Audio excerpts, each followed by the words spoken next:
नमस्कार, स्वागत है आपका द न्यूज पर। मैं हूं आपके साथ शेरिन। एक तरफ देश में 5वें चरण की लोकसभा की हो रही है वोटिंग, तो वहीं दूसरी तरफ प्रशांत किशोर के एक बयान ने विपक्ष में ला दिया है भूचाल। जी हां, आपके लिए बता दें, राजनीतिक रणनीतिकार प्रशांत किशोर का इस समय पर एक बड़ा बयान जो है वो सामने आया है। उन्होंने कहा है कि भारतीय जनता पार्टी जो है वो फिर एक बार सरकार बनाने जा रही है 4 जून को, और इसी के साथ राहुल गांधी और तमाम विपक्ष को लेकर भी साधा है प्रशांत किशोर ने निशाना। जी हां, प्रशांत किशोर ने अपने एक निजी चैनल को दिए हुए इंटरव्यू में कहा है कि कभी कभी हमें संख्याएं बताने के लिए मजबूर किया जाता है, लेकिन यह सिर्फ अनुमान है कि कोई नहीं जानता कि कोई पार्टी जो है वो कितनी सीटें जीतेगी। जहां एक तरफ उन्होंने इस तरीके की बात की है, और वहीं आपके लिए बता दें कि स्पष्ट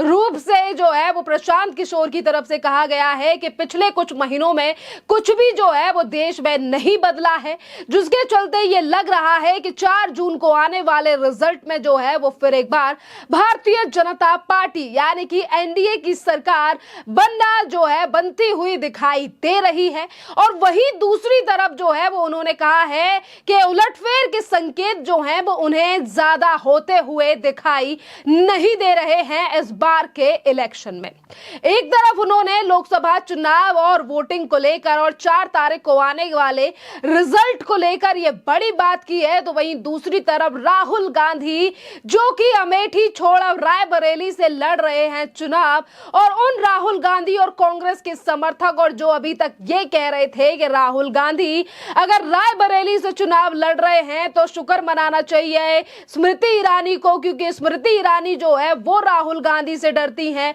और ये राहुल गांधी का जो है वो एक बड़ा मास्टर स्ट्रोक है, जिस तरीके से राहुल गांधी जो है वो रायबरेली से चुनाव लड़ रहे हैं। पर इसी मास्टर स्ट्रोक को लेकर जब प्रशांत किशोर से पूछा गया तो उन्होंने कहा कि ये चीजें मुझे समझ नहीं आती हैं कि आखिरकार राहुल गांधी जो है वो अमेठी छोड़कर क्यों भागे, और उनमें ये सीधा सीधा डर जो है वो स्मृति ईरानी को लेकर दिखाई दे रहा है। उन्होंने कहा कि कुछ लोग जो है वो इस बात को मास्टर स्ट्रोक मान रहे हैं, पर मुझे नहीं लगता कि ये किसी तरीके का मास्टर स्ट्रोक है, क्योंकि राहुल गांधी अमेठी से भागे हैं यानी कि हार के डर से गए हैं, और अगर अमेठी को छोड़कर उन्हें रायबरेली से वो चुनाव लड़ रहे हैं तो उस पे कहीं ना कहीं जो है वो एक मैसेज जनता के बीच जो है वो गया है। और वहीं दूसरी तरफ उन्होंने प्रियंका वाड्रा गांधी के भी एक बयान को लेकर कोट किया। उन्होंने कहा कि प्रियंका वाड्रा ने कहा कि नरेंद्र मोदी जो है वो भी तो गुजरात को छोड़कर वाराणसी से चुनाव लड़ रहे हैं, तो राहुल गांधी आखिरकार अमेठी को छोड़कर चुनाव क्यों नहीं लड़ सकते हैं रायबरेली से। तो इस दो बातों पर भी जो है वो आज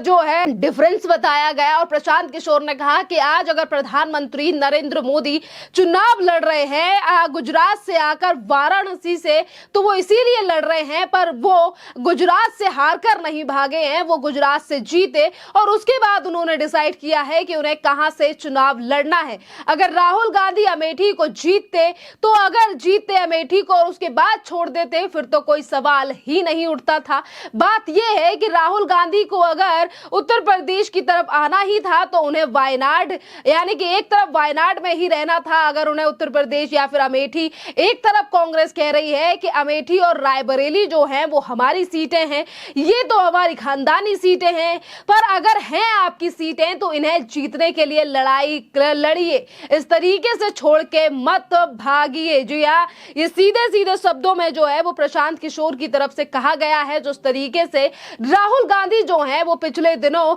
लगातार कांग्रेस के कार्यकर्ता और राहुल गांधी के समर्थकों की तरफ से ये कह रहा था कि राहुल गांधी जो है वो अमेठी से चुनाव लड़ेंगे और जल्द ही नामांकन करेंगे, और जैसे ही नामांकन की तारीख जो है वो नजदीक आई, राहुल गांधी का नाम जो है वो डिक्लेयर कर दिया गया रायबरेली से, जो कि सोनिया गांधी की सीट हुआ करती थी। पर अब सोनिया गांधी को राजस्थान से जो है वो राज्यसभा सांसद बना दिया गया है। पर वहीं देखिए किस तरीके से राहुल गांधी का रायबरेली से लड़ना जो है वो काफी लोगों को रास नहीं आ रहा है, और ना ही तो जिस बात को लेकर कांग्रेस के कुछ नेता ये कह रहे हैं कि ये राहुल गांधी का मास्टर स्ट्रोक है, ये भी लोगों के लिए समझ नहीं आ रहा है। और वही लोग कह रहे हैं कि राहुल गांधी जो है वो आखिरकार अमेठी से क्यों भागे, और यही बात जो है वो कही जा रही है कि किसी को भी राहुल गांधी का मास्ट्रोक समझ नहीं आ रहा है, सिर्फ और सिर्फ कांग्रेस के आईटी सेल और कांग्रेस और राहुल गांधी के समर्थकों के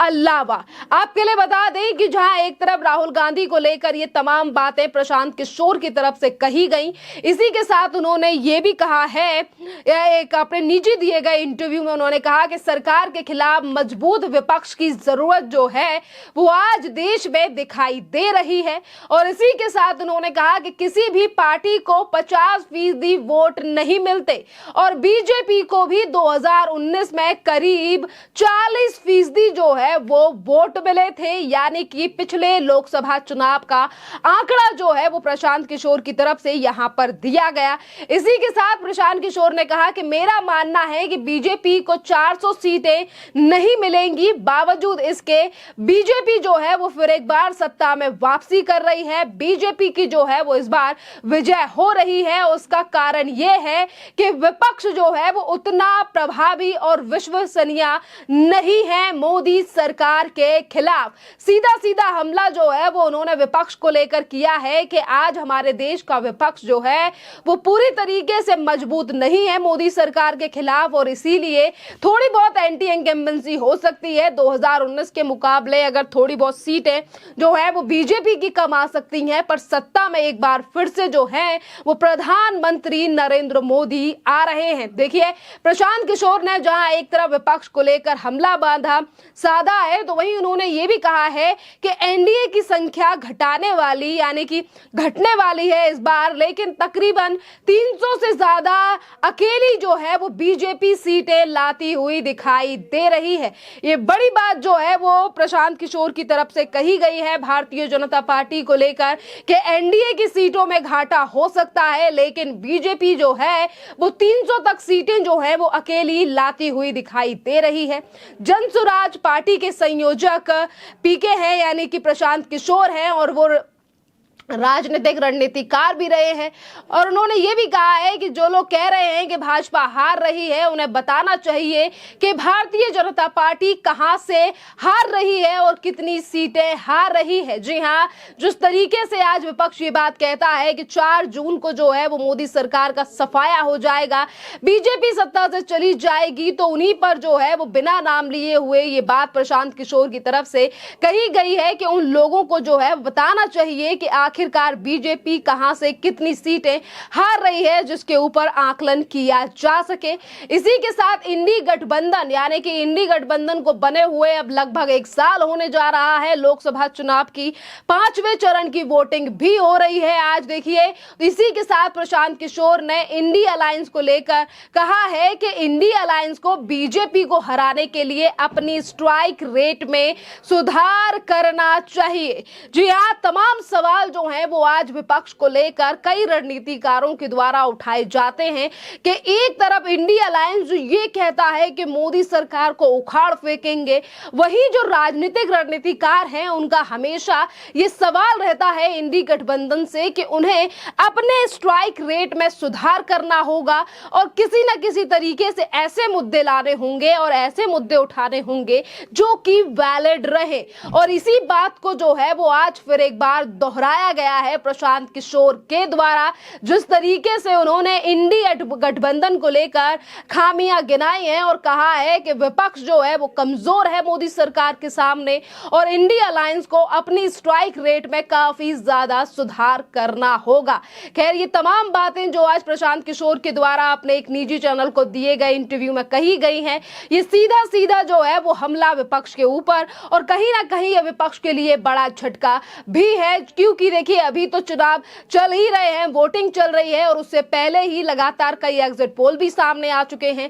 अब चुनावी रणनीतिकार भी यही कह रहे हैं कि बीजेपी वापस सत्ता में आ रही है, तो फिर विपक्षी गठबंधन को यह बड़ा झटका है जो ये कह रहा है लगातार कि आज देश में तानाशाही है और मोदी सरकार पे जनता भरोसा नहीं करती है। और वहीं इसी तरीके के रिजल्ट सामने आना या फिर बातें सामने आना, दावे सामने आना, जिस पर एक बार फिर से भारतीय जनता पार्टी की यानी कि मोदी सरकार की सत्ता में वापसी दिखाई जा रही है और दावे भी किए जा रहे हैं। खैर, इस पूरे मामले पर आप लोगों की जो भी राय हो, आप भी हमें कमेंट कर जरूर बताइए। धन्यवाद।